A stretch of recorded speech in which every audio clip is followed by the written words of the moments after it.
जवाहर झारखंड में हूं संतोष कंगवार। बुलेटिन की शुरुआत करेंगे जमशेदपुर से आ रही बड़ी खबर के साथ, जहां एक दूध कंपनी के गोदाम में भीषण आग लग गई, जिससे लाखों का सामान जलकर खाक हो गया। शॉर्ट सर्किट से आग लगने की आशंका जताई जा रही है। गोदाम में आग लगने के बाद कर्मचारी ने भागकर किसी तरह अपनी जान बचाई। आग की सूचना पर 4 दमकल की गाड़ियां मौके पर पहुंची। आग इतनी भयावह थी कि जमशेदपुर से भी रेस्क्यू टीम को भेजना पड़ा। करीब 1 एकड़ में यह गोदाम है और आग लगने के करीब 2 किलोमीटर के क्षेत्र में धुआं भर गया है। आग की लपटें और धुएं का गुब्बार देखकर आसपास के इलाके में हड़कंप मचा है।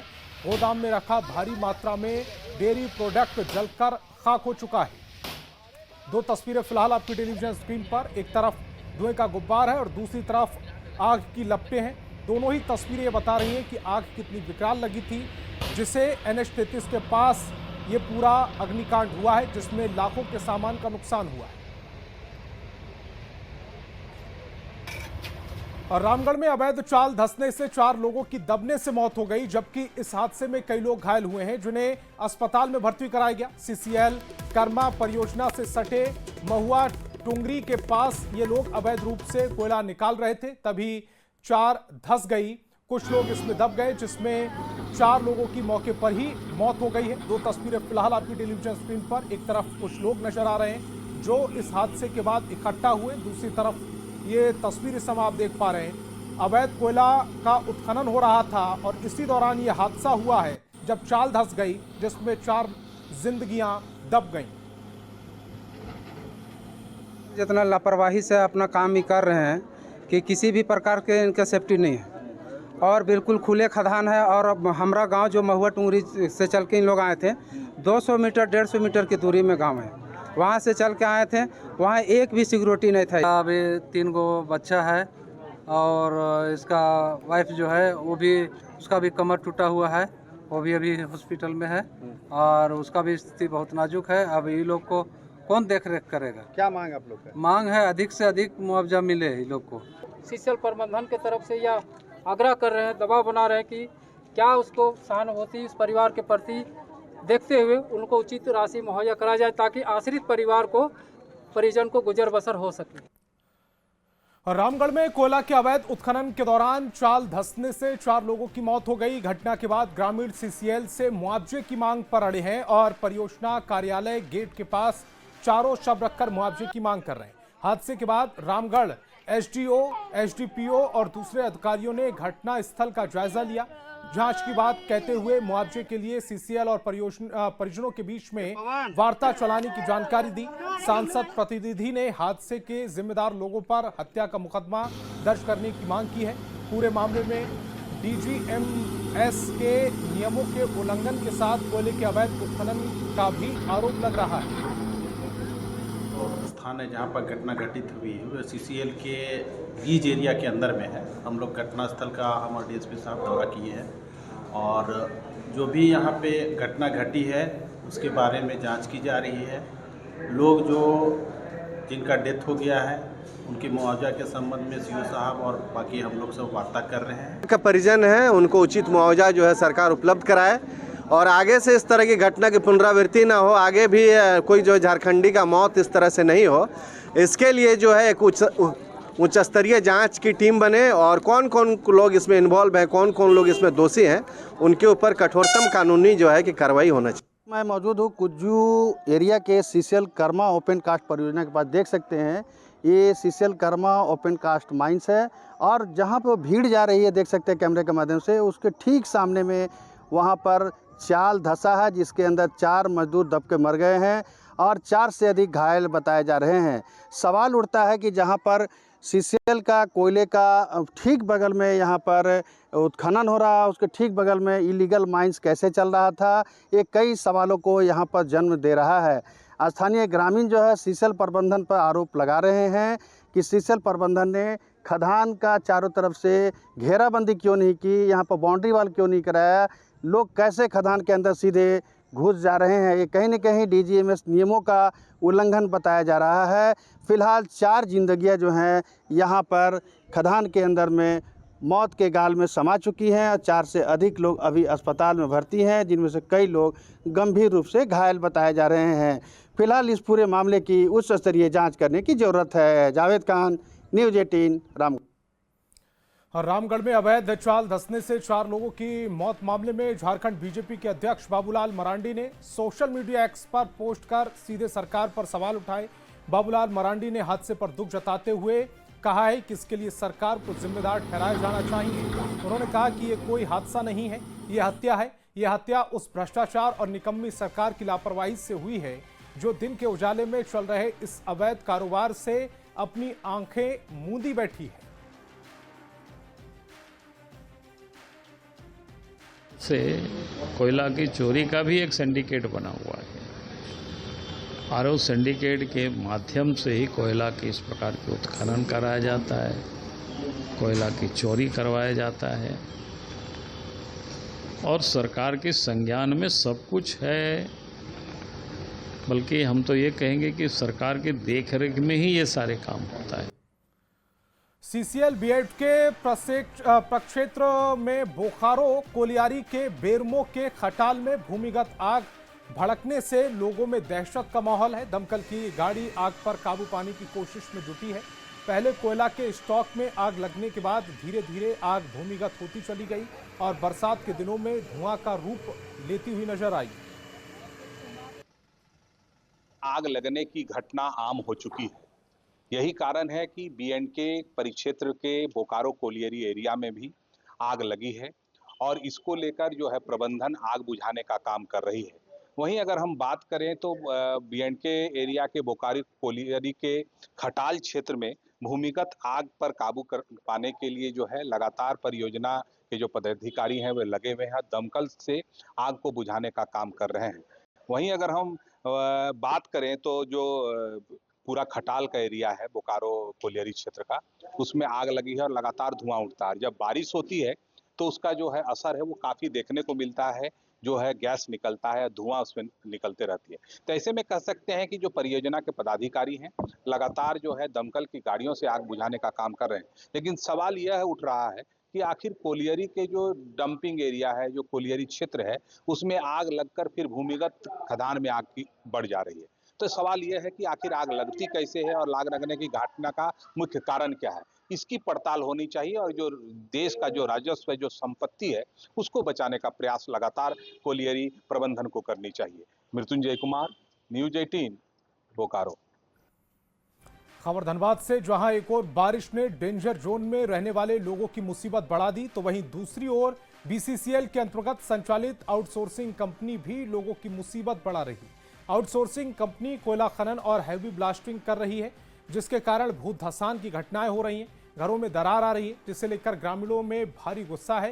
गिरिडीह सांसद ने बस्ती में पहुंचकर लोगों से परेशानी जानी और इस दौरान उन्होंने बीसीसीएल पर मनमानी का आरोप लगाया। कोडरमा से बड़ी खबर है, थर्मल प्लांट के ऐश पॉन्ड में फंसे 2 हाथी। बड़ी खबर इस समय आपकी टेलीविजन स्क्रीन पर, बाहर निकालने का जो रास्ता है वो नहीं मिल पा रहा। हाथियों की मौजूदगी से दहशत में है लोग। बंगाल से स्पेशल टीम को बुलाया गया है। 250 एकड़ में ये ऐश पॉन्ड बना है, बाउंड्री में फंसे हैं दोनों हाथी। ड्रोन से हाथियों के मूवमेंट पर नजर रखी जा रही है। बड़ी खबर इस समय आपकी टेलीविजन स्क्रीन पर, तस्वीर भी आप देख पा रहे होंगे, जहां 2 हाथी इस समय इन तस्वीरों में नजर आ रहे हैं। में भी तैर रहा था, इतना खौफनाक है जो कि आदमी को भय लगने लगता है। डर में है, पूरा डर में है, थोड़ा डर में नहीं है। बच्चा एकदम डर में है, क्योंकि सब लोग आता है इधर। बगल में मेरा फील्ड है, फुटबॉल ग्राउंड है। ये हाथी अभी जो इधर घूम रहा है, इससे काफ़ी ग्रामीण दहशत में है। तो हम मांग करते हैं वन विभाग से कि अभी बच्चे लोगों को निकलना, स्कूल आना जाना, सब अभी महीनों से इस क्षेत्र के लोग दहशत में हैं। वन विभाग की लापरवाही से यहाँ के लोग न बच्चे को पढ़ा पा रहे हैं, न स्कूल भेज पा रहे हैं। आगे ग्रामीणों को दहशत खत्म करने के लिए हाथी को जल्द से जल्द रेस्क्यू करके इनको उचित स्थान पर पहुँचाया जाए। और कोडरमा से हमारे संवाददाता रितेश ज्यादा जानकारी के साथ फोन लाइन पर जुड़ रहे हैं। रितेश, जो हाथियों की मूवमेंट है वो लोगों को परेशान कर रही है, वन विभाग पर भी लापरवाही के आरोप लग रहे हैं। जी बता दें कि पिछले 2 महीने में कोडरमा जिले में हाथियों के द्वारा करीब 4 लोगों की जान गई है, जिससे कोडरमा जिले के ग्रामीणों में भारी दहशत देखी जा रही है। और जैसा कि तस्वीरों में आपने देखा है, जो जिस जगह पे दोनों हाथी हैं, अभी वहां करीब 200 से 250 एकड़ में फ्लाई ऐश की पॉन्ड बनाई जा रही है। हालांकि ये निर्माणाधीन अवस्था में है, जहां KTPS यानी कोडरमा थर्मल पावर स्टेशन के HOP हैं, उन्होंने भी वहां का मुआयना किया है। लगातार वन विभाग के लोग भी ऐसा मुआयना कर रहे हैं और वहीं ड्रोन के मदद से पूरे हाथी के मूवमेंट पे भी नजर रखी जा रही है।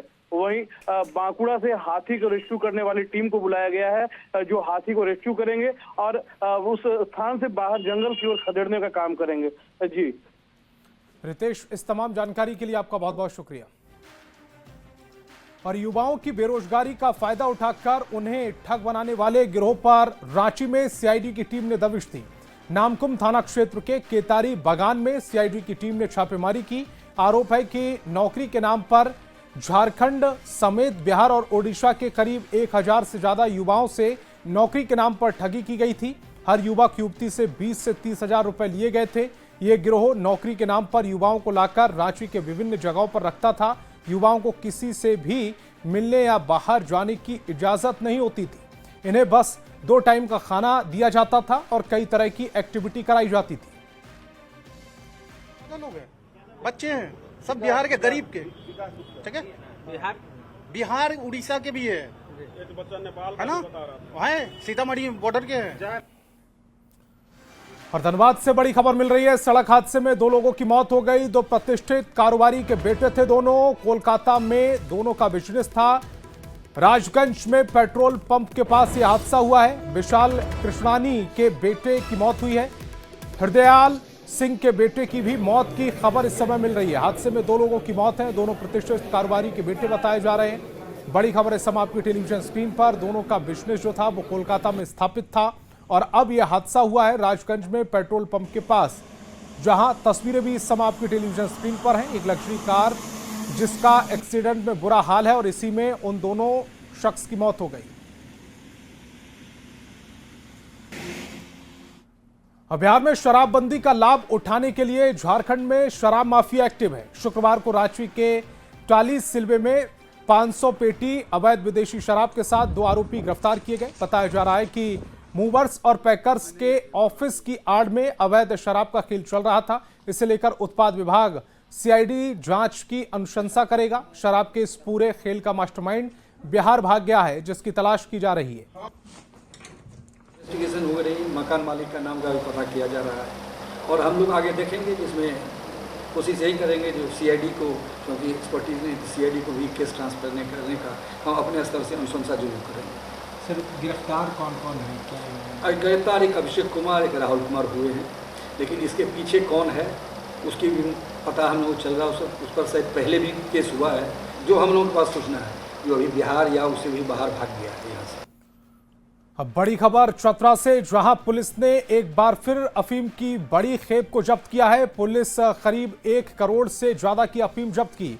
गिद्धौर थाना क्षेत्र के राजा टांड से पुलिस ने 23 किलो 340 ग्राम अफीम के साथ एक तस्कर को गिरफ्तार किया। जब्त अफीम की खेप रांची के तुपुदाना इलाके से लाई गई थी और इससे ट्रेन से चंडीगढ़ भेजने की तैयारी थी। पुलिस अब इस तस्कर के नेटवर्क को खंगालने में जुट गई है। हदहदवा जंगल के पास से एक व्यक्ति को गिरफ्तार किया है, जिसके पास से 23 किलो 340 ग्राम अफीम प्राप्त हुआ है। सूचना और इससे पूछताछ करने पे हमें जानकारी मिली है कि यह अफीम ट्रेन के माध्यम से चंडीगढ़ ले जाने वाला था। जो एक यहाँ का मेन सप्लायर है, जिसके नाम के बारे में बताया है, जिसे भी गुप्त रखा जा रहा है, वो चंडीगढ़ के किसी व्यापारी के साथ लाइनअप में था और इसका काम था इस माल को वहाँ तक पहुँचा देना। और झारखंड के सबसे बड़े सरकारी अस्पताल रिम्स के डायरेक्टर का विवाद खत्म होने का नाम नहीं ले रहा। एक बार फिर रिम्स के डायरेक्टर डॉक्टर राजकुमार ने कोर्ट का दरवाजा खटखटाया और स्वास्थ्य विभाग से जारी शो कॉज को चैलेंज किया है। रिम्स डायरेक्टर ने दलील दी कि शो कॉज का नियम सिर्फ GB यानी गवर्निंग बॉडी के तहत था, पर गवर्निंग बॉडी में इसका जिक्र नहीं हुआ। 19 मई को डायरेक्टर राजकुमार ने कारण बताओ नोटिस का जवाब दिया था, तब भी उन्होंने कारण बताओ नोटिस को गलत बताया था। सूत्रों के मुताबिक अब जो खबर मिल रही है उसके मुताबिक जितनी भी फाइल रिम्स से स्वास्थ्य विभाग में जा रही है उस पर एसीएस और मंत्री साइन नहीं कर सकते। खबर यह भी है कि विभाग ने रिम्स डायरेक्टर को पद से हटाने की पूरी तैयारी कर ली थी। इसी बीच डॉक्टर राजकुमार झारखंड हाईकोर्ट पहुंच गए हैं और रिम्स के डायरेक्टर के विवाद को लेकर सियासत भी खूब हो रही है। रिम्स डायरेक्टर ने स्वास्थ्य विभाग की ओर से जारी शोकॉज को झारखंड हाईकोर्ट में चुनौती दी, जिस पर अब बीजेपी सरकार पर आरोप लगा रही है कि सरकार रिम्स के डायरेक्टर को काम नहीं करने दे रही। वो सत्ता में शामिल कांग्रेस सधी हुई प्रतिक्रिया दे रही है। लगता है कि जो स्वास्थ्य मंत्री हैं और जो राज्य सरकार है वो पूरी ताकत रिम्स के निदेशक डॉक्टर राजकुमार को हटाने में लगा रही है, जो बेहतर काम कर रहे हैं। रिम्स इंप्रूव कर रहा है उनके समय में, लेकिन काश यही व्यवस्था पूरे राज्य में इंप्रूव कर रही होती। अगर इन्होंने इतनी ताकत राज्य की स्वास्थ्य व्यवस्था को सुधारने में लगाई होती, जो भी वेंटिलेटर पे है, खाट पर है, आए दिन तस्वीरें आती हैं कि एम्बुलेंस नहीं पहुंचने के कारण लोगों की मौत हो रही है, तो ये बेहतर होता राज्य के लिए। देखिए, रिम्स निदेशक का मामला पूरी तरह से विभागीय और प्रशासनिक मामला है। अगर विभाग ने उनसे शोकॉज पूछा है और उसके खिलाफ वो न्यायालय की शरण में गए हैं, तो अब यह न्यायपालिका का एक हिस्सा बन चुका है। न्यायपालिका की प्रक्रिया में आगे जो फैसले आएंगे उसे सरकार और विभाग हमें लगता है कि पूरी तरह पालन करेंगे। लातेहार में एक महाठग ने गरीब मजदूर को झांसा देकर उसकी मेहनत की गाड़ी कमाई लूट ली। इस महाठग ने कई गांव के सैकड़ों लोगों को चूना लगाया और ठगी की ये राशि करोड़ों में हो सकती है। प्रसिद्ध अर्थशास्त्री प्रोफेसर जया ब्रेज ने इसका खुलासा किया है। मामला मनिका प्रखंड के मटलोंगा बिशुन बांध जैसे कई गांव से जुड़ा है। गांव का ही नरेश प्रजापति नाम का एक ठग गरीब मजदूरों के पैसे डबल करने का लालच देकर निवेश कराता था और टर्म्स पूरा होने पर जब पैसे की मांग की जाती थी तो कंपनी डूबने की बात कहकर पैसे देने से पल्ला झाड़ देता था। पीड़ित ने एसपी से आरोपी के खिलाफ कार्रवाई और पैसे दिलाने की गुहार लगाई। वहीं ठगी का खुलासा होने के बाद आरोपी नरेश प्रजापति फरार हो गया। पैसा टाइम पूछ गया तो हम बच्ची की शादी करना था, तो हम किसी अथी पर रखे समय पर हमको मिल जाएगा, तो नहीं मिला। और जब मांगने लगे तो बोलता है कि हम कहाँ से देंगे, कंपनी भाग गया। 2,80,000 रुपया 2,80,000 जमा किए थे। जमा किए। कितना दिन तक जमा किए थे? जमा किए थे, जैसे पेपर में है, उतना मेरा याद नहीं है। जमा किए। 1 रुपया भी रिटर्न नहीं मिला? नहीं, 1 रुपया नहीं रिटर्न किया। चूँकि ये बहुत ही गरीब तबके से ये लोग आते हैं, ये घबरा कर उसे अपना पैसा दे देते थे, क्योंकि उन्हें ये बोलता था कि 2-3 साल, 4 साल या 5 सालों में ये पैसा डबल या ट्रिपल हो जाएगा। तो इस तरह से वो पैसा दे देते थे और इन्हें वो किसी को वो कुछ सर्टिफिकेट, अलग अलग कंपनियों के नाम से सर्टिफिकेट जारी करते थे, जिन कंपनियों का हमें कोई पता या ठिकाना नहीं है। सब मिलके एसपी के पास गए हैं, वहाँ अपना शिकायत लिखित में दिए। 38 लोगों ने अपना बयान दिए हैं, 30 लोगों ने वीडियो में भी दिए, तो पूरा सबूत दे के आए हैं और इस उम्मीद में कि एसपी साहब जांच करवाएं। लगभग कितना का घोटाला हो सकता है सर? कितना का घोटाला हो सकता है? हम बोलाते हैं कि करोड़ों में, मतलब हम तो 38 लोगों का बयान लिए हैं, लेकिन और बहुत सारे लोग हैं वहाँ जो इन्होंने पैसे दिए हैं। और ये भी हो सकता है कि मटलों केवल एक नमूना है, उसके पीछे एक और बड़ा घोटाला हो सकता है। इसलिए इस घोटाला का पूरा जांच करना बहुत। और खूंटी में पुलिस ने 3 हार्डकोर नक्सलियों को गिरफ्तार किया। पुलिस ने इनके पास से हथियार भी बरामद किए। जरियागढ़ के बकसपुर झंडा टोंगरी जंगल में पीएलएफआई के सदस्य किसी घटना को अंजाम देने के लिए जुटे थे, जिसकी खबर मिलने के बाद पुलिस ने अभियान चलाया और छापेमारी कर 3 नक्सलियों को गिरफ्तार कर लिया। पीएलएफआई के 3 उग्रवादी गिरफ्तार किए गए, जिसमें गेंदे बारला उर्फ लादेन, असीम टोपनो और अजीत टोपनो शामिल हैं। इनके पास से एक देसी कट्टा, जिंदा कारतूस 2, मोबाइल फोन 1 और पीएलएफआई का पर्चा 13 बरामद किया गया है। अब बड़ी खबर जमशेदपुर से, जहां जेवर दुकान से लाखों की अंगूठी की चोरी हो गई। घटना कदमा बाजार की है। कुछ बदमाश ग्राहक बनकर दुकान में घुसे। एक युवक अंगूठी देखने के बहाने दुकानदार को बातों में फंसाए रखा। इसी दौरान दूसरे युवक ने आंखों में धूल झोंककर सोने की अंगूठी पर हाथ साफ कर लिया। शिकायत के बाद सीसीटीवी फुटेज के आधार पर 3 युवकों को टाटानगर रेलवे स्टेशन से गिरफ्तार किया गया। गिरफ्तार चोरों ने खुलासा किया है कि दुकान के मालिक के भाई के कहने पर ही चोरी की घटना को अंजाम दिया गया। वहाँ आदमी आप कैसे बताएं, फंसाया जा रहा है। अब एक चोर के कहने पर दुकानदार को उठाया जा रहा है, दुकानदार को बोला जा रहा है, दुकानदार को चोर साबित किया जा रहा है। अपराधी के बातों में थाना वाला अपराधी के बात सुन रहा है, लेकिन एक दुकानदार का बात नहीं सुन रहा है। दुकानदार साफ साफ बोल रहा है कि हम चोरी नहीं करवाए हैं, हम नहीं लिए हैं। थाना में शिकायत मिलने पर थाना प्रभारी उसके साथ के पदाधिकारियों पर सीसीटीवी फुटेज की जांच की गई तो एक व्यक्ति चोरी करते हुए दिखे, उनको पकड़ा गया। पकड़ने के बाद उन्होंने कुछ बातें बताई कि दुकान मालिक के भाई के कहने पर ही इसने सब किया है। फिर उसके भाई को भी पूछताछ के लिए दिखाया गया है। तदनुसार आगे की जो कार्रवाई है वो की जाए।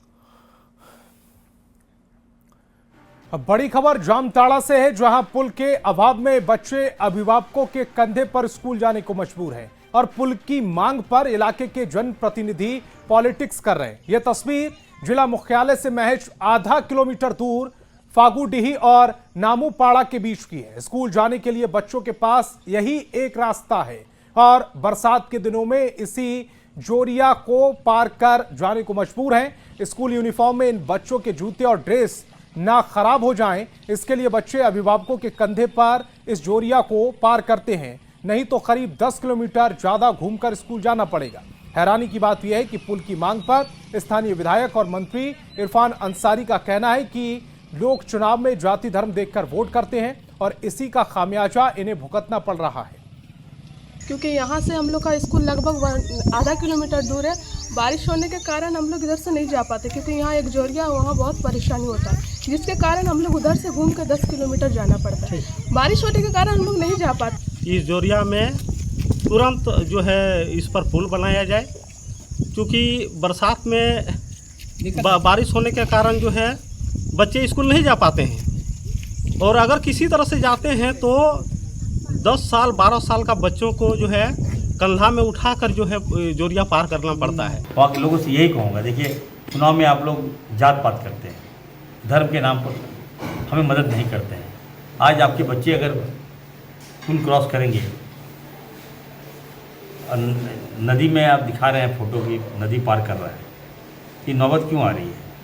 अगर हमें सम्मान मिल जाता, अगर आपका प्यार मिल जाता तो पुल कब मैं बना दिया होता, अगर आवेदन दे दिए होते। आवेदन तो नहीं आया, लेकिन मीडिया के माध्यम से मुझे जानकारी मिल रही है।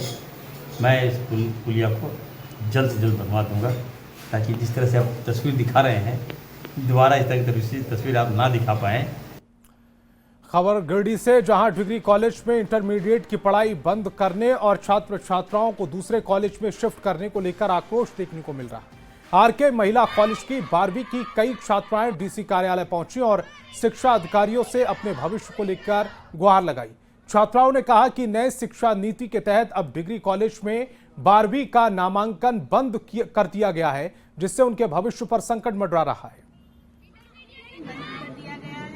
और हमें सिर्फ 6 महीना का टाइम है और हमें उसमें एग्जाम भी देना है, पढ़ना भी है, तो हम क्या करें? एडमिशन करवाएं या फिर हम एग्जाम पढ़े? हम लोग का एडमिशन बंद कर दिया गया है और एक तो हम लोग को पढ़ने के लिए इतना फोर्स किया जाता है, तब हम लोग पढ़ते हैं, ऊपर से हम लोग इतना दूर दूर से पढ़ने के लिए आते हैं। एक एडमिशन से ही नहीं हो जाता, हम लोग का ड्रेस का पैसा चाहिए, सब चीज का पैसा चाहिए। इतना बोला जा रहा है कि नोटिस आया है कॉलेज में, ऊपर से ऑर्डर आया है कि 12 का पढ़ाई 11 12 का पढ़ाई कॉलेज में नहीं होगा, इसलिए अब आप लोग किसी और स्कूल में एडमिशन जाकर +2 में ले लीजिए। अब कोई भी +2 स्कूल में एडमिशन लेने के लिए तैयार ही नहीं है, कोई भी नहीं दे रहा है। सब बोल रहा है हमारे यहाँ ऑलरेडी सीट फुल है। 11 का एग्जाम इतना लेट से हुआ, उसके बाद 12 की पढ़ाई आधे में बंद कर दी गई। 6 महीना के लिए हम लोग कहाँ जाएंगे? 6 महीना के लिए ऐसे नहीं करना चाहिए, हमारे फ्यूचर का सवाल है। राजधानी रांची के ध्रुवा इलाके में भगवान जगन्नाथ रथ यात्रा मेला लगा हुआ है। मेले में चटकदार और कलरफुल मिठाइयां बिक रही हैं, जिसको लेकर खाद्य सुरक्षा की टीम ने एक्शन मोड में है। मेले में फूड सेफ्टी विभाग की ओर से अभियान चलाया जा रहा है।